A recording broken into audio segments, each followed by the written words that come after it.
말로는 짧다고 하지만 하다 보면 길어질 수도 있습니다. 네. 사무엘하 17장 27절에서 29절까지 말씀인데요. 한 절씩 교독하고 29절 말씀은 같이 한번 읽어보겠습니다. 제가 먼저 27절 말씀 읽습니다. 다윗이 마하나임에 이르렀을 때에 암몬 자손에게 속한 라빠 출신의 나하스의 아들 소비와 로드발 출신의 암미엘의 아들 마길과 로글림 출신의 길르앗 사람 바르실레가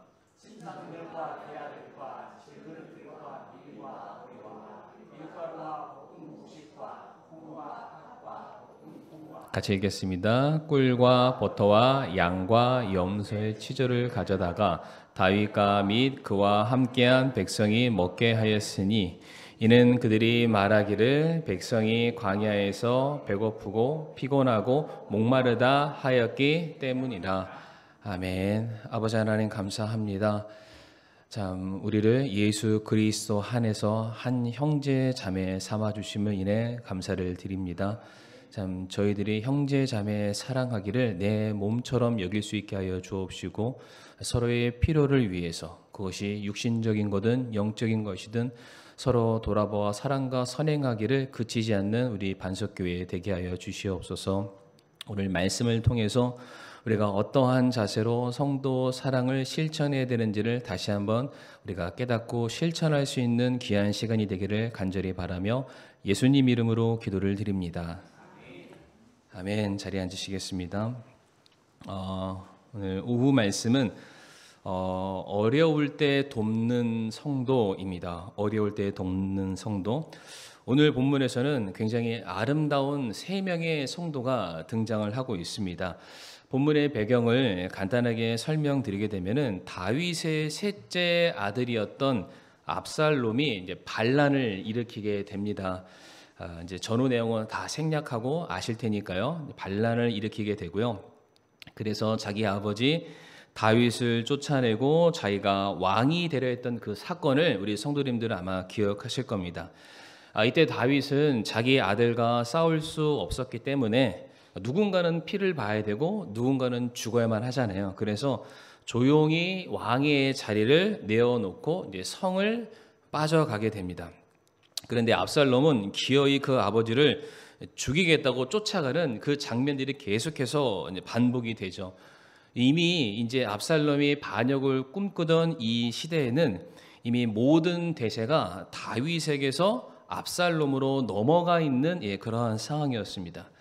다윗의 충성스러웠던 신하들 역시 다윗을 배신하고 압살롬 편에 서 있는 그러한 상황이었습니다.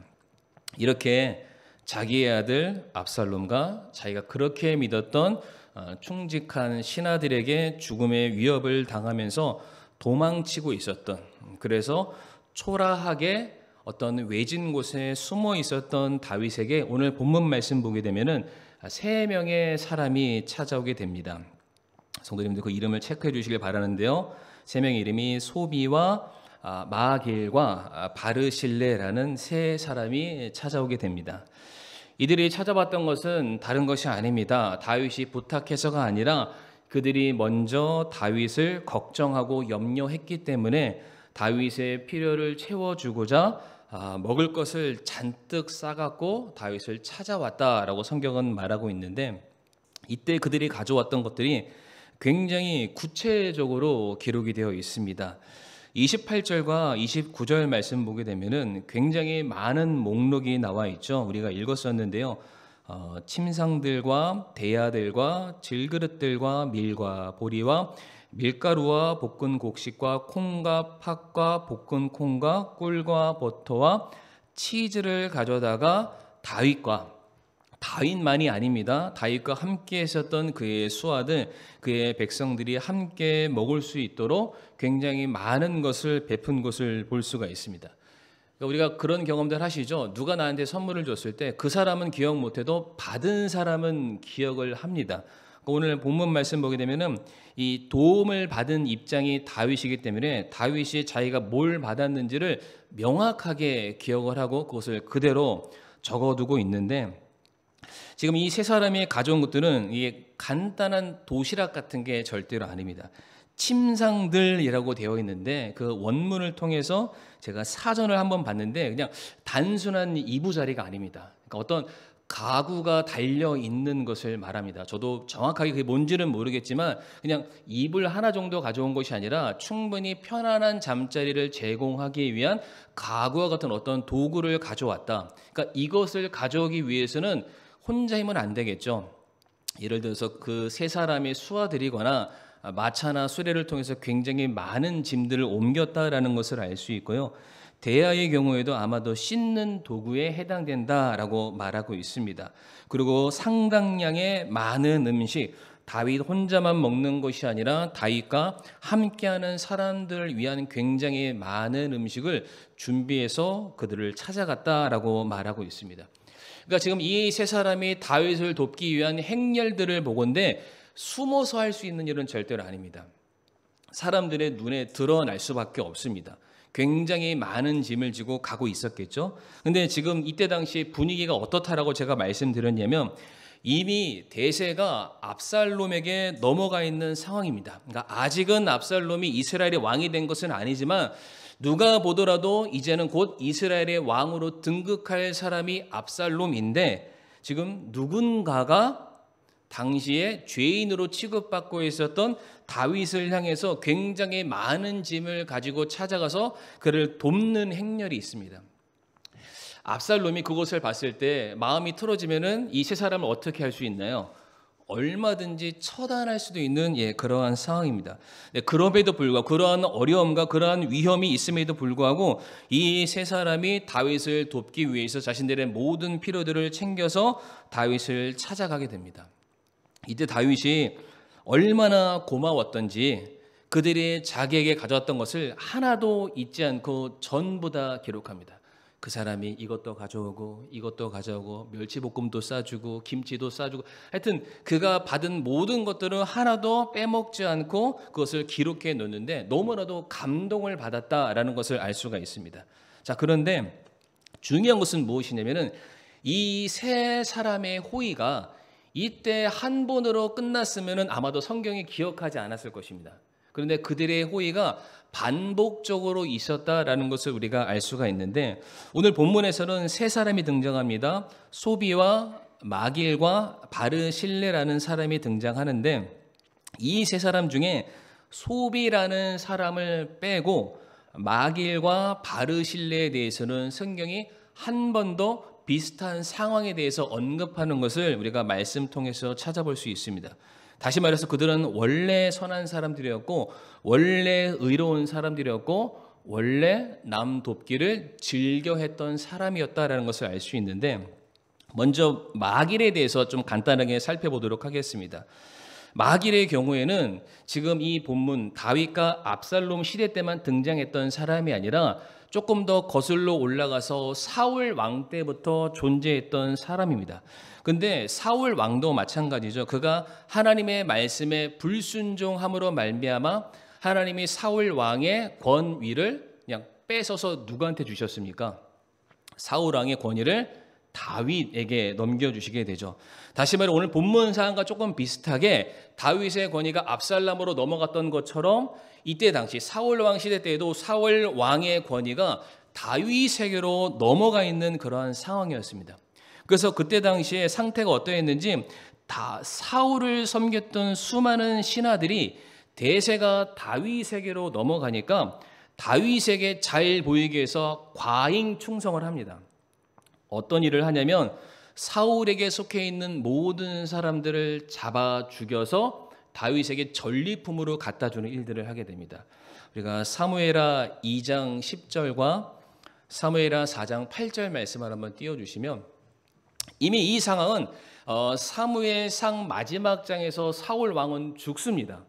그리고 바로 다윗에게 권력이 넘어간 것이 아니라 잠깐 사울의 아들들에게 왕권이 이양되는 상황이죠. 그래서 사울의 아들 이스보셋이 이스라엘을 통치하기 시작했을 때 사울의 권력이 그의 아들에게 넘어가는데 아무리 봐도 사울은 천천히요, 다윗은 만만이더라. 이미 하나님께서 다윗을 이스라엘의 왕으로 삼으셨다라는 것을 영적으로 사회적으로 모든 사람들이 알고 있었기 때문에 사람들이 다윗에게 잘 보이려 합니다. 그래서 그 다음 밑에 있었던 사무엘하 4장 8절 말씀 보게 되면 이스보셋의 머리를 가지고 헤브론에 있는 다윗에게 가져갔다라고 말을 하고 있습니다. 무슨 상황인지 이해가 되시죠? 사울 왕의 신하들이 사울을 배신하고 사울의 아들들과 가족들과 그에 속해 있는 모든 식솔들을 죽여서 다윗에게 찾아가서 잘 보이려는 그러한 상황입니다. 피비린내가 나는 그러한 상황이죠. 자, 그런데 오늘 이와 같은 상황에 사무엘하 9장 1절부터 4절까지의 말씀을 한번 보시게 되면 간단하게 말씀을 드리게 되면 여기에 누가 등장하냐면 사울의 집안에 아직 살아있는 한 사람이 있습니다. 누구냐면 사울의 아들인 요나단, 그 요나단의 아들인 무비보셋이라는 사람이 등장하는데 아마도 이때에 그가 절름발이가 되어서 사람들의 손에 의해서 굉장히 좀 조심스러운 곳에 아마 그가 이동되어 있어서 아마 쉽사리 죽임을 당하지 않는 것 같습니다. 그런데 말씀을 잘 보게 되면은 3절 후반절과 4절 말씀 보면은 그 무비보셋이 누구네 집에 있다라고 되어 있습니까? 4절 맨 끝에 보게 되면은 무비보셋 그가 어디 있느냐? 그가 마길의 집에 있습니다라고 말하고 있습니다. 다시 말해서 모든 사람들이 사울과 사울에 속해 있는 모든 친족들과 사람들을 죽여서 다윗에게 전리품으로 가져가고 있는 그러한 상황 가운데 마길의 경우에는 사울의 손자였던 무비보셋을 자기가 스스로 지켜서 그를 보호하고 그를 섬겼다라는 것을 성경이 말해주고 있습니다. 그리고 이 마길이 시간이 흘러서 오늘 본문에 다윗이 또 동일하게 어려운 가운데 처하게 되었을 때에 그 다윗을 돕는 자로 나타나고 있습니다. 그러니까 성도님들, 마길이 어떠한 사람입니까? 마길의 경우에는 상황이나 대상을 가리지 않고 그것이 사울의 후손이든 혹은 다윗의 후손이든 그러한 사람들을 따지는 것이 아니라 당장의 어려움에 빠져 있는 사람을 돕는 사람이다라는 것을 알 수 있습니다. 만약에 누군가의 끈을 잡기를 원했다면 세상 사람들처럼 사울 왕의 손자들을 죽여서 다윗에게 보여줘야 되고 다윗이 도망자의 삶을 살고 있을 때는 압살롬에게 찾아가서 다윗이 어디 있는지를 이간질하면 됩니다. 그런데 마길의 경우에는 그때마다 오히려 그 어려운 가운데 있는 사람을 돕는 자였더라라고 성경은 말해주고 있죠. 분명한 사실은 이 마길이 했던 행동들을 돌이켜보건대 어떠한 대가도 바라지 않습니다. 굉장히 중요합니다. 어떠한 대가도 바라지 않습니다. 오히려 다른 사람들이 마길의 모습을 봤을 때 너 왜 그 사람 도와주냐? 너 그 사람 도와줬다가 너 해코지 당한다. 오히려 그 사람을 도와줬다는 이유로 말미암아 네 생명이 위태로울 수 있다. 도와주지 마.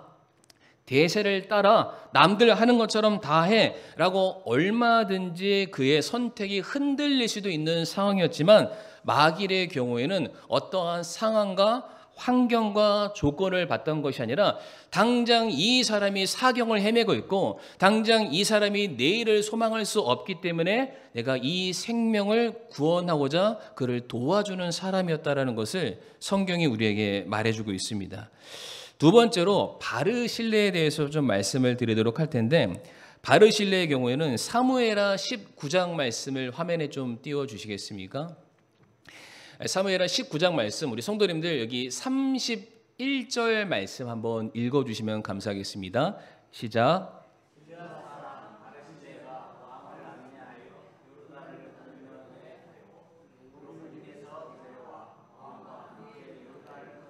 예, 32절까지 읽겠습니다. 시작. 이제 바르실레는 매우 늙은 사람으로 나아가 80세더라. 그가 매우 창대한 사람이었으므로 왕이 마하나임에 거할 때에 왕에게 양식을 제공하였더라. 아멘. 자, 이 말씀 보게 되면은 바르실레의 경우에는 마길과 소비와 함께 다윗에게 먹을 것을 제공했던 사람이라고 32절에 말을 합니다. 그런데 31절에는 추가로 한 가지를 더 말해주고 있는데 바르실레가 왕을 안내해서 요르단을 건너게 하였다라고 말합니다. 이게 무슨 상황이냐면 다윗이 압살롬을 피해서 요르단을 건너서 과기하러 도망친 상황입니다. 근데 그러한 다윗에게 바르실레가 찾아가서 먹을 것을 주고 재정비를 시킨 다음에 그 다윗이 다시금 예루살렘 궁전을 갈 수 있도록 그를 호위해서 다시 예루살렘을 향했다. 건넜던 요단을 다시 함께 건너서 예루살렘을 향했다라는 상황입니다. 그러니까 성도님 이해가 되시는지 모르겠는데 바르실레의 경우에는 먹을 것을 제공하는 것으로 끝났던 것이 아니라 다시금 다윗이 왕권을 되찾을 수 있도록 그 뒤에서 돕는 조력자의 역할까지 감당했다는 것을 알 수가 있습니다. 자, 그래서 다윗이 이 바르실레에게 이어지는 사무엘하 19장 34절에서 47절의 말씀 보게 되면 그에게 그 벼슬자리를 이제 요청합니다. 다윗이 이제 압살롬으로부터 반역을 다시 잠잠히 무력화시키고 왕궁에 들어가면서 바르실레요, 당신이 나에게 한 일에 대해서는 결코 잊지 않겠다. 내가 다시 왕권을 잡는 그 일에 혁혁한 공을 세웠기 때문에 내가 당신을 치하고 싶다, 벼슬을 주고 싶다. 그런데 바르실레가 뭐라고 말하냐면 나는 나이가 많은 사람입니다. 왕을 도와주기에는 제가 한계가 있습니다. 그냥 물러서겠습니다 라고 말을 합니다. 그랬을 때 다윗이 이 바르실레에 대한 고마움을 잊지 않고 열왕기상 2장 7절 말씀 보게 되면은 다윗이 그의 후손들에게 이렇게 유언을 남기게 되는데요. 같이 한번 읽어보실까요? 시작. 그러나 길르앗 사람 바르실레의 아들들에게는 친절을 베풀어 그들이 내 상에서 먹는 자들 가운데 들게 하라. 내가 내 형 압살롬으로 인해 도망할 때에 그들이 그렇게 내게 나아왔느니라. 아멘. 바르실레와 소비와 마길이 자기들이 먹는 상에 다윗을 초대한 것처럼 이제 나 역시 그들을 내 음식의 자리에 초대해서 나와 같은 동일한 권위와 권력을 누리게 해주고 싶다라고 다윗이 그렇게 말을 하고 있습니다. 그러니까 바르실레의 경우에도 지금 자칫 잘못하면은 압살롬의 세력에 의해서 반역 세력으로 꾀해서 그 역시 얼마든지 죽임을 당할 수 있는 그러한 상황이었습니다. 그러니까 바르실레 역시 다윗을 호위해서 요르단강을 건넜던 건 역시 어떠한 보상을 바라고 했던 일이 절대로 아닙니다. 그 역시 하나님이 세우셨던 지도력에 대한 존경심으로서 마땅히 내가 섬겨야 될 죽은 왕에 대한 충정심을 그가 보여줬던 것이고, 또한 다윗이 왕임과 동시에 그가 어려움을 겪는 사람이었기 때문에 그것을 그냥 지나치지 않았던 것입니다. 설령 내게 위기가 온다 할지라도, 설령 내가 모든 것을 빼앗긴다 할지라도 하나님의 형상을 담고 있는 한 생명이 사경을 헤매고 있는데 이것을 내가 그냥 지나칠 수는 없다. 그것을 돌아보고 섬길 줄 아는 사람이 바르실레였습니다. 그러니까 마길도 그렇고 바르실레도 그렇고 그냥 간단한 건 이렇죠. 어려운 사람을 지나치지 않습니다.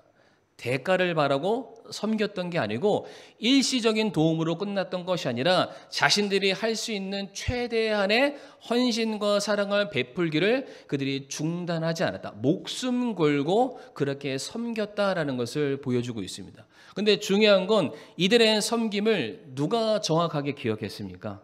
그 도움을 받은 다윗이 기억했습니다. 하나하나 아무것도 빠뜨리지 않고 모든 도움의 손길들을 성경에 낱낱이 기록을 하고 있습니다. 성도님들, 너무나도 간단한 질문인데 사람도 자기가 받은 호의에 대해서 이렇게 기억하고 고마움을 표현합니다. 그러면 하나님은 어떠실까요? 우리 말씀 두 구절 볼 텐데요. 잠언 19장 17절 말씀 같이 한번 읽어보실까요? 시작. 가난한 자를 불쌍히 여기는 자는 주께 빌려 드리나니 그가 베푼 것을 그분께서 그에게 다시 갚아 주시리라. 아멘. 다시 갚아준다는 게 무슨 뜻입니까? 기억하신다는 거예요. 하나님께서 내가 어떠한 섬김을 했는지, 무엇을 베풀었는지, 쉽게 말해서 그 10원 단위까지 다 기억하셔서 그것을 갚아주시겠다. 하나님이 너희 섬김을 기억하신다라고 말씀하십니다. 아니, 사람인 다윈 역시 복근, 콩에, 치즈의 이부자리에 대해 이걸 다 기억하는 거예요. 다 기억하고 자기 후손들에게 말하기를 내가 이런 도움 받았으니까 그들에게 똑같이 갚아줘라 라고 말을 했다면, 사람도 이렇게 정확하게 기억한다면 하나님은 얼마나 정확하게 기억하실까요? 하나님은 심지어 우리 마음의 생각과 동기마저도 기억하시는 분이십니다. 그 밑에 있는 이사야 58장 10절 말씀 한번 읽어보실까요? 시작. 내 혼을 이끌어 굶주린 자를 향하게 하며 고난당하는 혼을 만족시키면 내 빛이 어둠 속에서 솟아올라 내 어둠이 대낮같이 되리라. 아멘. 하나님께서 그 사람의 섬김을 그냥 지나치지 않게 하시겠다라는 거예요. 하나님도 기억하시지만 그 섬김이 모든 사람들에게 본이 될 수 있도록 우뚝 솟아올라서 만천하에 참된 모본의 빛으로 삼으시겠다라고 말씀을 하십니다. 그러니까 이렇게 하라는 거예요. 이렇게.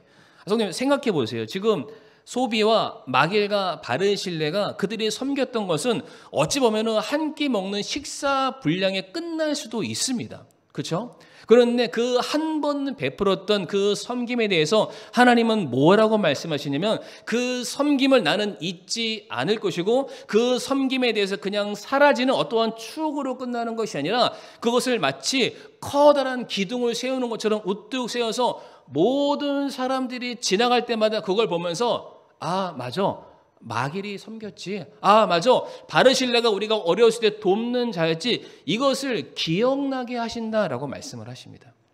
성도님들, 여기서 기억나다라는 게 또 언제 사용된 말씀이냐면 아마 기억하실 텐데, 한 여인이 예수님의 장례를 준비하기 위해서 자기가 적는 향유를 깨트리고 예수님의 발을 닦는 그 장면에서 다른 사람들 그걸 보면서 야, 아깝다. 그걸로 팔면 얼마가 나오고 그걸로 도와주면 얼마나 좋을 텐데, 이런 식으로 계산하고 있을 때 예수님께서 말씀하시기를 이 여인이 나를 사랑함이 크다. 그러시면서 이 여인이 하는 행동들은 십자가의 복음이 전해지는 곳마다 사람들에게 기억될 것이다 라고 말씀을 하셨습니다.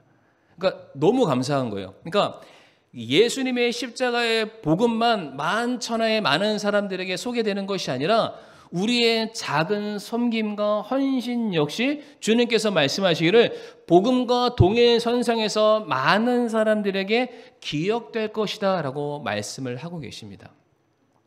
성도님들, 하나님이 어떤 사람 기억하시나요? 잘생긴 사람 기억하시면 좋겠지만 잘생긴 사람, 돈 많은 사람, 하기가 좋은 사람? 아니죠. 성경 말씀 보게 되면 섬기는 사람들, 특별히 어려운 자들을 돕는 사람들, 특별히 말씀에는 따로 없습니다만 누가복음 14장 14절 말씀 보게 되면 누구를 도우라고 말씀하셨냐면은 내가 누군가를 도왔을 때 다시 돌려받을 수 없는 사람을 도와주라라고 말씀하십니다. 그러니까 우리는 이게 기브 앤 테이크라고, 그러니까 뭐 받으려고 도와줄 때도 많이 있습니다.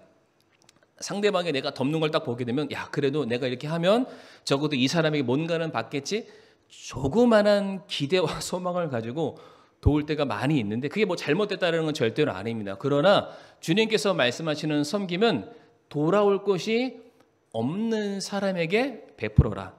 근데 중요한 거는 그걸로 끝이 아니라 그 보상을 주님께서 하시겠다라고 말씀하세요. 주님께서 기억하시는 거예요. 그리고 우뚝 빛나게 하시겠다. 그러니까 그 사람의 섬김은 어떠한 섬김일까요? 어떠한 대상에게 내가 너한테 100을 줬으니까 100을 받고자 하는 섬김일까요? 아니죠. 주님께서 너희가 나를 사랑하듯 내 이웃을 내 몸처럼 사랑하라는 그 명령에 순종해서 내가 그 사람을 섬겼지만 나는 그 사람이 아니라 그 사람과 함께 계신 주님을 섬겼던 것이죠. 그러니까 주님이 그것을 받으시고 기뻐하신 거예요. 자, 내가 갚아줄게. 내가 대신해서 잊지 않고 내가 다 기억한다. 하나님의 장부가 있다면 그 장부 안에 누구 성도 오늘 누구에게 이렇게 했다. 다 기억하신다라는 거예요. 그리고 그것을 나중에 정해진 때가 되었을 때, 그 성경 말씀에 이런 말씀이 있습니다. 너무 우리에게 위로가 되는 말씀인데 정확한 문장은 아닙니다. 제가 암송을 못했으니까 너희가 먼저 했던 그 헤아림으로 우리가 동일하게 그 헤아림을 주님께로부터 받는다라고 되어 있습니다. 그러니까 우리가 먼저 그 성도들의 아픔과 그들의 고통과 그들의 부족함과 빈약함을 그냥 스쳐 지나가는 것이 아니라 오늘 본문에 나와 있는 이 소비와 마길과 바르실레처럼 그들이 할 수 있는 작은 섬김을 베풀었을 때에 하나님이 갚아주시겠다라고 말씀을 하고 계세요. 제가 목회를 하면서 많이 깨닫는 것은 뭐냐면 예전에는 목사가 탁월한 지도력을 가지고 있고 뭐 설교를 잘하고 어디인가 뛰어나면은 교회가 잘 되는 줄 알았습니다. 그래서 그냥 그렇게 알고 그렇게 제가 노력을 해보려고 했었는데 조금씩 목회를 하다 보니까 이게 인간이잖아요. 저 혼자잖아요. 그러니까 아무리 제가 다 관망한다 할지라도 모든 것을 다 보는 게 아닙니다. 그리고 어딘가에 제가 몸이 있으면은 거기에 시선이 가 있고 거기에 몸이 가 있으니까 다른 곳은 비어 있는 곳이 당연히 생길 수밖에 없죠. 어딘가는 저도 모르게 무관심한 곳이 생길 수밖에 없어요. 그러니까 결국에는 그러한 일들이 많아지면은 교회의 누수 현상이 생겨서 교회가 무너지겠죠. 그런데 교회가 교회다울 수 있는 것은 무엇이냐면은 그러한 성도들을 향해서 또 다른 성도들이 여전히 관심을 갖고 그들을 돌아보고 섬겼을 때 그렇게 해야 교회가 건강하게 세워주는구나. 그러니까 목사 한 명 잘한다고 되는 것이 아니라 모든 성도들이 성도 상호 간에 유기적으로 연결되어 있고 서로가 섬기고 사랑으로 하나가 되어 있을 때 그렇게 해야만 교회가 건강히 세워지는구나. 그거를 알게 됐습니다. 근데 중요한 건 그러한 섬김 하나하나 우리가 누가 명령해서가 아니라 주님께서 그것을 가장 기뻐하시니까, 그리고 그것에 대해서 주님께서 기억하고 갚아주시니까요. 말씀을 마무리하면 이스라엘이 무너질 뻔했습니다. 그러니까 다윗이 왕권을 빼앗기고 죽임을 당할 뻔했잖아요. 이스라엘이 무너질 뻔했는데 무너지지 않았습니다. 다시 우뚝 서게 되죠. 어떻게 그게 가능했습니까? 모든 사람들이 다윗을 배척하고 외면할 때 누군가 그들을 돌아보는 사람이 있었어요. 다윗에게 어떠한 보상과 대가를 바랬던 게 아니에요. 내가 이렇게 했으니까 나에게 벼슬을 줘. 내가 이렇게 했으니까 그에 합당한 돈을 줘. 이런 거를 요구했던 것이 아니라 그 영혼을 향해서 긍휼히 여기는 마음으로 한 명 한 명을 돌아보는 그런 또 다른 믿음 안에 바로 서 있는 성도들이 있었기 때문에 이스라엘의 영광이 계속해서 이어질 수 있게 된 것입니다. 사도행전 20장 35절 말씀 우리 같이 한번 읽어보겠습니다. 시작. 주 예수님께서 말씀하신 것, 즉 주는 것이 받는 것보다 더 복되도다 하신 그분의 말씀을 기억하게 하였느니라. 아멘. 주는 것이 받는 것보다 더 복되다. 이 말씀을 제가 묵상하면서 영어 give and take를 생각해 봤는데 take and give가 아니더라고요. 제가 뭐 얘기하는지 이해되셨나요? give and take. 그러니까 먼저 주는 것이 우선돼야 받는 것이 있다는 겁니다. 물론 우리가 100을 준비하면 100 이상 못 받겠죠. 그 사람한테. 그러나 우리가 무엇인가 드렸을 때 이거를 하나님이 기억하고 계십니다. 이거 꼭 잊지 않으셨으면 좋겠어요. 그리고 그렇게 먼저 헤아렸을 때 우리가 동일하게 헤아림을 받게 되고요. 그렇게 우리가 무엇인가 희생하고 섬겼을 때 하나님께서 우리가 베푼 것보다 30배, 60배, 100배 더 되는 귀한 것으로 갚아주시리라고 믿습니다. 그래서 성경 말씀 보게 되면 너무 감사한 거, 너무 큰 거 얘기 안 하세요. 마태복음 말씀에 냉수 한 잔, 냉수 한 잔. 누가 저에게 냉수 한 잔 주시겠습니까? 냉수 한 잔만 베풀어도 하나님께서는 그것을 기억하신다. 그러니까 섬김의 행위 자체를 주님께서 중요하게 여기시는 거지 섬김의 내용물은 아닙니다. 그렇기 때문에 우리 성도님들, 우리 주변을 돌아보면은 우리 일요일 날은 다들 예쁜 옷 입고 오시고 예쁘게 다 하고 오시니까 다 좋아 보이시지만 이 속을 이렇게 딱 보면은 다 시꺼먼 거 하나씩 다들 있으세요. 이렇게 어려운 거 있으시고 힘든 거 있으시고 우리가 그 성도님들의 그런 아픈 것들 우리가 외면하지 않았으면 좋겠습니다. 그러니까 우리가 다른 데서는 위로 못 받잖아요, 그렇죠?